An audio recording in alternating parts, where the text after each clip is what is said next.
Hello everyone and welcome to PlayStation Access. My name is Ash and I simply have to talk about Stray or I will explode like a little wriggling Zerk. So here I am with a whole video of pure distilled cat content for your viewing pleasure. The trade-off is you have to listen to me break down all the best parts of this beautiful game in the process. Deal? Deal.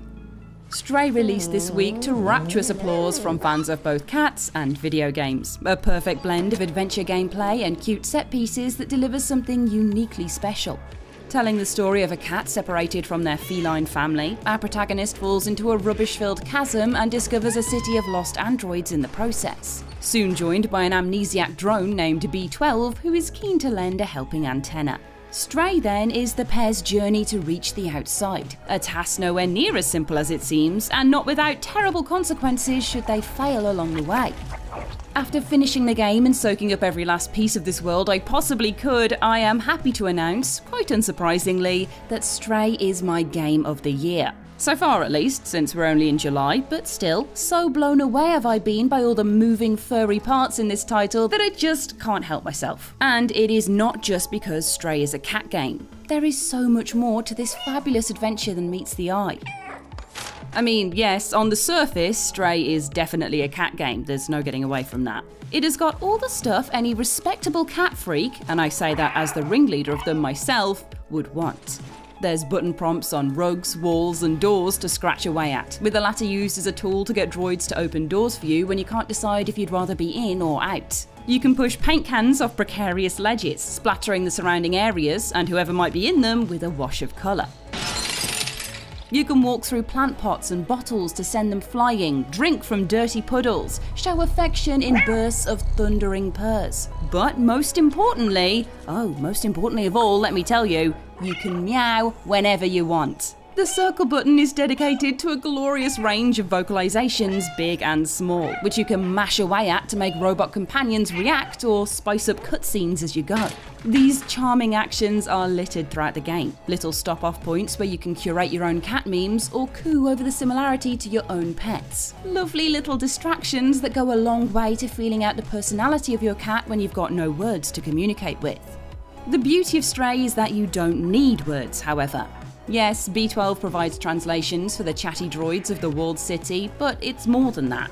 Take the opening, for example. You know the familial bond you share with the other cats by their body language. You're enticed by a path of silent guiding lights. You understand the threat of the Zerks as soon as they lay their horrible orange eyes on you. And in the same way, the world of Stray is constantly encouraging you to look around and deduce exactly what happened to this once populous city by the crumbling skeleton it's left behind. You are in total control of where you leap thanks to the game's innovative approach to traversal, making use of towering vertical buildings as well as tiny crawling nooks by way of a jump button that only appears contextually. There are no obvious footholds or paw holds, so testing your camera to see where you can reach is a constant, refreshing reinforcement of what a joy it is to explore. Finding the police badge in Midtown stands out as a moment that still managed to surprise me even after hours of hopping on air vents and corrugated rooftops. Hidden behind a small barred window I had never clocked previously as I simply hadn't thought to check if I could jump there. Leaping through the window gets you your badge and reveals a dramatic scene to interpret, a gratifying reward for being thorough while searching. Even the other collectibles, B12's memories, highlight stories from the past, the lingering images they're attached to providing a ghostly insight into the humans that once lived here, which you only find by pushing the boundaries of the environment and jumping into every cat-sized hole you can find. Stray is constantly encouraging you to indulge in curiosity, searching for everything from cute interactions to heartbreaking truths as you make your way through its incredibly detailed world. For a game that's only 7 hours long, the world building is as rich as anything I've played on PS5. Grand and minute as you uncover the mysteries both outside and inside the city.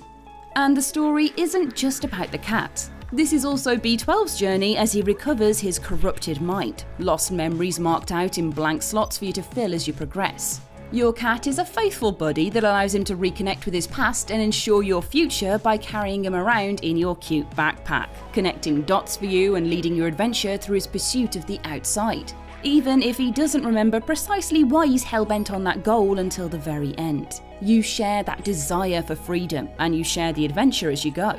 So it is fair to say that my time unfurling Stray's central story has been filled with joy, but also a surprising amount of sadness. The game wields its narrative with a sharpened claw as you progress further and further into a dystopian future. The friends you make and the droids you reunite are a constant reminder of the ones you're trying to make your way back to on the outside. And without spoiling the ending, I cried my stupid eyes out when the journey came to its conclusion.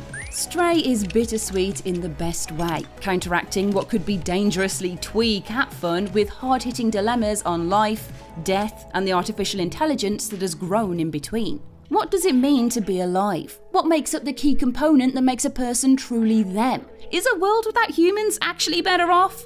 Probably, if it's full of cats still. Perhaps a world devoid of human life is scary, or perhaps more scary is the idea that life goes on without us. More so than existential terror though, there is some very real, very brilliantly played physical terror in Stray, as the upsettingly easy prospect of getting this poor digital cat killed crops up more than once. Blue 12 Studios' agonising cat sounds were more than enough to make me sweat as I frantically wrestled off Zurks again and again. The visit to their infested home a particularly startling contrast to the welcoming droids in the slums. Here, the eerie undercurrent established by a city that never sees the sky becomes a tidal wave of unease. Red eyes watching from the walls as strange tissue clings to every possible surface. It's like playing as Jones the cat from Alien if they were to wander into a room of xenomorph eggs. The Zurks are a softer, plumper version of the facehuggers, but just as savage. Moving on from this spooky sidetrack, another standout feature of Stray lies in its ability to move between the delightful and the serious with particularly agile footing. The best example of this lies in the game's mechanics I outlined earlier, or the cat frolicking you can partake in as you smack objects silly and scratch up a storm. What start out as cute novelty actions, however, soon blossom into useful tools. Meows are no longer for blasting out a cute noise when you feel like it, but for distracting enemies. Scratching doesn't just kick up dust, it opens drawers and destroys wiring panels. Sleeping is still sleeping, but in one late game instance it shifts from a calm showcase of Stray's jaw-droppingly impressive environments to something with far more weight and meaning. In that vein, I wrote this script with the productive day trophy rumbling away in the background, meaning I've sat my little cat down in a comfortable spot and I've left them sleeping for over an hour. A perfectly reasonable trophy that requires no effort, just patience. A prolonged moment of stillness in the frantic search for escape from the walled city. Gentle diegetic music floats around in the background whilst the cat rhythmically purrs to their own calming metronome. And it's here we're reminded quite how Stray demonstrates its most impressive magic. Yes, this is a gorgeous, immensely pleasing cat game, but it's also a slice of immersive storytelling, one that wants you to explore hidden corners, find subtle interactions, and take pleasure in the small things along the way. Stray is absolutely one of the most touching adventure games out there, and has made its home at the top of my Game of the Year list already. And there you have it, all my reasoning for why this adorable title has rocketed up to my favourite games list. What do you love about Stray? Let me know in the comments below. If you're yet to play this brilliant game and are a PS Plus Extra or Premium member, you can download Stray for no extra cost on PS4 and PS5, so absolutely check it out! For now though, this has been PlayStation Access, I've been Ash, and don't forget to subscribe for more PlayStation goodness. Thanks for watching!